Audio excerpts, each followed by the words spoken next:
আমরা আনন্দ করব, আমরা দিনের মধ্যে থেকে যদি কোনো কিছু যাই করি না কেন, বিয়ে হোক বা অনুষ্ঠান হোক বা যদি কোনো কষ্টের বাড়ি হোক, যাই হোক আল্লাহ রসুলের তরিকা দিয়ে, তাহলে আল্লাহর কাছে কবুল হবে। নাহলে ওই বিধর্মীদের হয়ে যাবে। আল্লাহ রসুল সবসময় প্রোটেস্ট করতেন। বিধর্মীরা যা করতো, ইহুদিরা যা করতো, আল্লাহ রসুল প্রোটেস্ট করতেন ওরা যেটা করবে। যেমন মহরম মাসের 10 তারিখের রোজা, আশুরার রোজা ওরা করে ইহুদিরা। আল্লাহ রসুল বললো ওরা একটা রোজা করে, আমরা একটা করবো না, আমরা দুটো করব, আমরা 3টে রোজা করব, 3টে অথবা 2টো।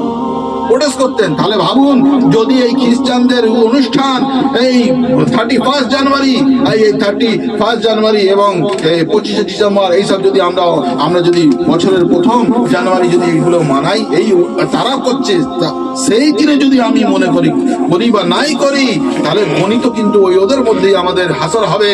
সেই বিধর্মীদের সঙ্গে আমাদের হাসর হবে, আমাদের সমস্ত কিছু ওদের সঙ্গে হয়ে যাবে। আমরা কাল আল্লাহর কাছে মুখ